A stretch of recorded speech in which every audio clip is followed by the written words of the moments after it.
Saudações alvinegras, pessoal, esse é mais um vídeo dos meninos de fora da vila. Eu sou Danilo Rattori e, surpreendendo um total de 0 pessoas, Paulo Turra está demitido, não é mais treinador do Santos. Seguem-se a sua demissão também a de sua equipe. O Felipe Endres, que chegou a dar uma entrevista coletiva uma vez, comandou o time uma das vezes. E o Santos novamente está à procura de treinador. Dessa vez não demorou muito e é difícil até de indicar o que levou o Santos a tomar uma decisão tão rápida, algo um pouco atípico nessa diretoria, né, nessa gestão. Então falaremos um pouco de como foi o trabalho do Paulo Turra, ou não foi o trabalho do Paulo Turra, e principalmente o que o Santos tem que fazer, deveria fazer, pode fazer e vai fazer efetivamente, né, que é algo que nos é relevante aqui. Falaremos então muito sobre esta demissão de Paulo Turra. Antes, peço sempre, se inscreve no canal. Se você não for inscrito, deixe o seu like, compartilha e comente aí o que achou da demissão. Já falei algumas vezes, eu acho que o Santos não deveria ter contratado, até porque o Paulo Turra, como eu falei no vídeo de quando ele foi contratado, vem do Atlético Paranaense, que é um time que tem um tipo de sistema, um tipo de estrutura meio que bastante definido. E é muito comum os treinadores fazerem bons trabalhos lá e não conseguir repetir o mesmo êxito em outras equipes. Eu mencionei na época o exemplo do Thiago. Esqueci o nome dele. Thiago. De qualquer forma, enfim, o treinador que depois foi pro Corinthians, depois foi pro. Thiago Nunes. Thiago Nunes foi pro Corinthians, depois foi pro Ceará, chegou a ser cogitado para vir pro Santos. Então, jogadores que não vêm, treinadores que não conseguem repetir a qualidade de trabalho que mostraram no Atlético Paranaense, até porque é um time que já tem, né, um jeito de jogar muito definido. Mencionei até, coincidentemente, nós tivemos o jogo contra o Atlético Paranaense ontem, e o Atlético Paranaense, com vários reservas, tinha um sistema de jogo, sabia como os jogadores se movimentarem, e o Santos não tinha nada disso. E uma coisa que, inclusive, até foi um comentário do meu pai no vídeo pré-jogo, eu mencionei que, caso o Turra não conseguisse um bom resultado contra o Atlético Paranaense, deveria ser mandado embora, por várias coisas, né? Porque, de novo, ele teve uma semana de trabalho contra um time que jogou na altitude terça-feira e vai jogar de novo, né? Jogou na altitude na quarta, se não me engano, mas enfim, jogou no meio de semana. Ele tá tendo várias semanas para trabalhar. O Atlético, sempre que vai na Vila Belmiro pelo Campeonato Brasileiro, alguma coisa acontece, ele não consegue vencer. E além disso, era o time que ele conhecia. O Atlético não mudou radicalmente o elenco de quando ele saiu de lá até agora. Então, eram basicamente jogadores que ele conhecia, e eram uma coisa que, inclusive, foi o comentário. Se ele não consegue vencer o Atlético Paranaense em casa, não vai vencer de mais ninguém, porque é o time que ele mais conhece. E tanto que, fazendo a retrospectiva, o último jogo que ele treinou o Atlético foi dia 11 de junho. Dia 29 ele já estava à frente do Santos contra o Blooming. Foram 6 jogos, 3 empates, 2 derrotas, 1 vitória e 0 futebol apresentado. Para não ser injusto, os 2-0, principalmente o primeiro tempo contra o Botafogo, foi bom primeiro tempo até. Teve lampejos contra o Goiás, mas um adversário bem mais fraco. Mas mesmo assim, o time não tinha consistência defensiva. Então, tirando o jogo contra o Blooming, que era a estreia dele, era um jogo que não valia absolutamente nada, com o time que foi colocado, que era reserva, foi o único jogo que o Santos não tomou gols no comando de Paulo Turra. Ou seja, o time de verdade mesmo, todo jogo tomava um gol, pelo menos. Então, ele termina com 3, 6, 7, 8, 9, 10 gols tomados em 5 jogos, média de 2 gols por jogo no Campeonato Brasileiro. Eu tô descartando o 0x0. Inclusive o 0x0, se vocês lembram bem, era pra ter sido uma vitória. O Lucas Lima consegue perder um pênalti nos acréscimos dos acréscimos, mas é só pra ver como se tivesse vencido, não acrescentaria nada nas informações.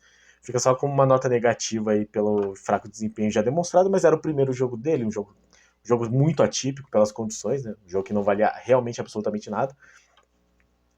Então, o Campeonato Brasileiro, que é o que nos interessa, 2 empates, 2 derrotas e 1 vitória. Só para relembrar, então, o primeiro jogo dele no Campeonato Brasileiro é aquela derrota para o Cuiabá, em que o Santos termina o primeiro tempo 0-0, toma um gol logo no começo, depois ele substitui e toma mais 2 gols.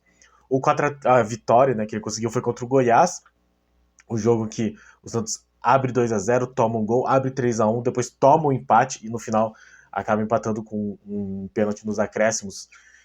Teve toda uma polêmica, o árbitro que deu o pênalti foi suspenso, inclusive, mas eu acho que foi pênalti mesmo. Acho que é o tipo de lance que fora da área viraria falta, então dentro da área tem que ser marcado também. Depois o empate contra o Botafogo, em que o Santos teve um primeiro tempo bom, terminou o primeiro tempo ganhando por 1-0. Depois marca o segundo gol aos 35 do segundo tempo e aos 40 já consegue tomar um empate. E de novo, né, um time que defensivamente é muito fraco. Depois a derrota para o Fluminense por 1-0, termina o primeiro tempo empatado e não criando nada, mas não jogando tão mal. Substituições do Paulo Turra, o Santos termina perdendo de 1-0, e Santos e Atlético Paranaense, um primeiro tempo que ele termina perdendo, acho que foi a primeira vez que ele terminou perdendo, mas consegue um empate de novo no pênalti discutível aí, eu acho que foi pênalti também, pelos critérios, né, eu acho que foi pênalti, os critérios que normalmente são utilizados.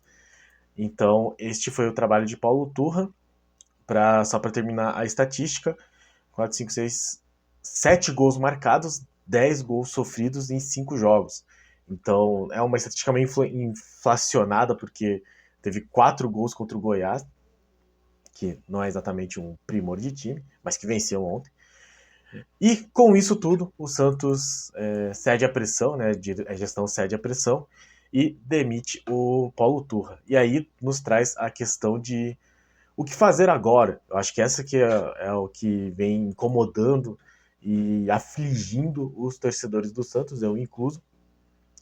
Porque alguns grupos de WhatsApp que eu tenho, assim, o pessoal já comentou assim, beleza, não era culpa dele, mas pelo menos saiu. E daí, tipo, o medo que fica mas e agora? O que essa diretoria vai fazer, já que ela vem errando paulatinamente em suas decisões? Então, me preocupa quem vai vir e me preocupa o timing. Eu acho que, assim, mesmo que o Santos tenha mais uma semana aí para treinar, né, até o próximo jogo, mas é importante que o Santos defina muito rapidamente. E outra coisa que eu acho importante e que o Santos vem demonstrando não saber o que fazer é a questão do gerente, né, do administrador do setor do futebol. Eu nem vou usar gerente especificamente, porque o Falcão não era o gerente de futebol e acabou assumindo essa questão. Assim, ele era meio que chamado disso, mas ele era meio que um executivo geral de futebol, que é diferente de ser gerente. Então, a coisa toda é um pouco confusa no Santos. E o Santos vem errando frequentemente as suas escolhas. Né? Eu lembro, de novo, falei isso no vídeo passado como um indício de que o Turra deveria cair, mas que o Santos possivelmente erraria, porque o Santos teve uma sequência, né, de trabalho que foi o Chumbinho lá, o Newton Drummond, ele trouxe o Lisca, e aí um mês depois ele é mandado embora por uma série de denúncias, e aí um pouco depois o Lisca larga o trabalho, porque, segundo ele, estava lá definido que ele, se perdesse o jogo contra o Palmeiras, seria mandado embora, e ele acaba fugindo. E esse foi o final do ano passado, né? O nosso final do ano passado. Assumiu o Orlando Ribeiro, então não teve uma sequência melhor, assim. E o Rueda acumula as funções. Perguntado no final do jogo contra o Atlético se ele acumularia novamente funções, ele falou que não, o que implica em ter um nome já mais ou menos decidido, ou que ele vai colocar efetivamente o 9. E aí a gente lembra da sequência que foi trazer o Carille no final do ano retrasado, e depois colocar o Dracena como gerente de futebol, e aí o Dracena não querer o Carille ser mandado logo no começo do Campeonato Paulista para assumir o Bustos, que ficou muito pouco, assim, ficou muito pouco não, ficou meio que o tanto que os treinadores vêm ficando no Santos. Diante do 4-0 contra o Corinthians, a eliminação com o Deportivo Táchira, os dois são mandados embora. Os dois, enfim, saem do Santos. Então, o que me preocupa é, vai escolher primeiro o diretor, gerente, executivo de futebol que seja, para depois escolher o treinador? Se sim, então esperará-se-á até essa escolha para então definir o nome de treinador e até lá não vai fazer nada? Ou já tem nomes possíveis? Eu li em alguns lugares, né, mencionei ontem que nomes como Aguirre, o Carpini, o próprio Rogério Ceni foram aí aventados dentro do comitê de gestão e aí você já está discutindo o nome do treinador. Vamos trazer primeiro um treinador que seja qualquer um desses, para depois trazer um executivo de futebol, um gerente de futebol, um diretor de futebol que seja, para que ele novamente não goste do trabalho do treinador e aí fique uma situação semelhante ao Carille, sem contar que no final do ano tem eleição e para os candidatos isso aí tudo vai ser um conteúdo muito farto de possibilidades que poderão ser colocadas em debate em meio às propostas.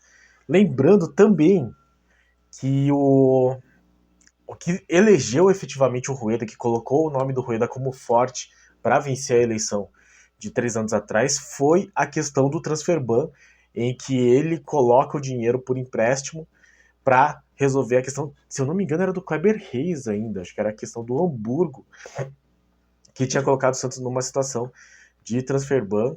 Eu não sei se o Soteldo já estava nessa situação, mas enfim. Então o Santos se coloca de novo à mercê desse tipo de oportunismo, digamos assim, né? Não estou falando que. Não estou chamando o Rueda de oportunista, apesar de, por definição, acabar sendo, mas permite que eventualmente chegue um candidato que tenha algum poder financeiro maior e, enfim, contrate aí algum jogador que esteja livre no mercado e talvez ele acabe salvando o Santos e fique aí como o presidente para ser o candidato favorito, e a gente já viu que isso não vai necessariamente dar certo. E como que ele vai se relacionar também, né, com essas questões. E aí, de novo, talvez ele mesmo consiga trazer um treinador, esse possível candidato hipotético aí. Traga um treinador, traga um executivo, pague do próprio bolso, firme lá os contratos, mas em salvando o Santos, fique ele como o salvador do peixe. Mesmo que ele, no discurso, diga que não. Então são muitas possibilidades que acabam influenciando, né, nessa escolha, que acaba sendo muito importante. Acho que essa escolha vai definir se o Santos definitivamente cai ou consegue se salvar com dificuldades, porque meio que vai ser isso a situação do Santos. E aí, dentro disso, né, tem alguns nomes também que foram colocados como possibilidades. O Giovanni Martinelli, por exemplo, colocou o Diego Ribas como um nome interessante. Talvez fosse ser um nome bom. Ele falou que tem alguns outros nomes possíveis. Ele falou que tem uma aposta que ele faria. Não sei quem é, mas o Santos fica aí nessa situação de escolhe o diretor e fica esperando a decisão dele para conseguir achar um treinador e correr o risco de estar errado, que nem foi com o Newton Drummond, ou coloca o treinador e depois traz um executivo que eventualmente não vai querer trabalhar com esse treinador e a gente acontece a mesma coisa que aconteceu com o Dracena e Carille. Tudo isso ainda vislumbrando uma mudança de gestão ao final do ano. Então, Santos, uma situação bastante complicada, bastante difícil. E lembrando, a diretoria de gestão Rueda errou de diversas formas já durante este processo. Não erre você, se inscreve no canal aí, dá essa força, deixe seu like. Mas diga também, né, quem você acha que o Santos deveria trazer. Mas a verdade é que a diretoria novamente parece perdida e e com várias possibilidades. Aqui o Felipe Camargo, eu tô até com o Twitter dele aberto, porque eu quis saber o que acontece. 15 horas atrás ele falou, próximo da meia-noite, então, 2 nomes foram oferecidos ao Santos, Roger Machado e o ex-lateral Jorginho. Nomes não agradaram os membros do CG, porque o Santos também tem isso. Não basta que o presidente aceite, o CG, que é o comitê de gestão, que no caso do Santos já está bem reduzido, inclusive, já chegou a ser 9, mas hoje em dia já é bem menos. Acho que são 4 só no comitê de gestão. Tem que aprovar o nome do treinador. Deixa eu até abrir aqui o Diário do Peixe. Então André Rueda e mais 4. Então 5 pessoas precisam ter maioria para decidir quem será o novo treinador do Santos. Não sei, eu acho que os nomes acabam sendo bons. Tinha o nome do Mano Menezes, que já tinha sido falado antes, mas que não parece que não aceitou as condições do Santos, ou pediu muito mais.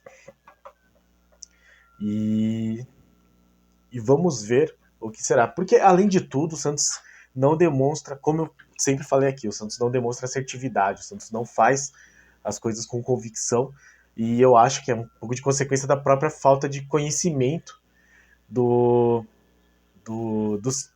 dirigentes, né? Eu acho que uma falha do comitê de gestão muito grande é essa, na minha opinião. São colocados nomes considerados politicamente fortes, talvez, ou de confiança do presidente, mas que não necessariamente sabem sobre o futebol e são eles que acabam decidindo as coisas. A gente lembra que teve nas votações da ata, sei lá, gente que não queria renovar com o João Paulo, que era a favor da venda dele. Então, tudo isso vai influenciar na escolha do futuro do Santos neste ano. E que seja rápida, porque o Santos precisa urgentemente melhorar para escapar do rebaixamento. E dá a impressão que ninguém está muito importando com isso. Mas será muito ruim para nós. Vamos ver quais serão os próximos dias do Santos. Vai ser bastante complicado e ainda, se o Santos melhorar, ainda vai ter eleição para dificultar ainda mais a paz do torcedor santista.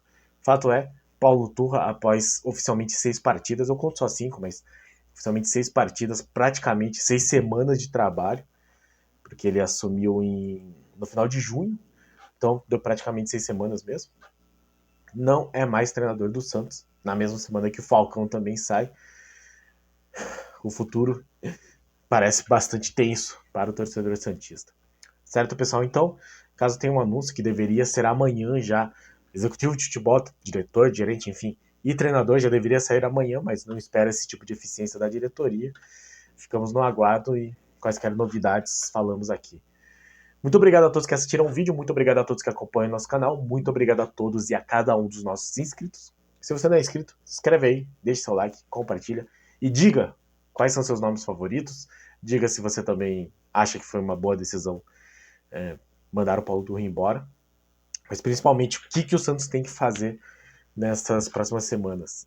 Principalmente nos próximos dias, nas próximas horas, já agora. Porque é interessante, se você olhar no Twitter dos jornalistas, setoristas, assim, vários nomes diferentes vão surgindo, como possibilidades, como nomes interessantes ou como propostas feitas, mas nada de concreto existe.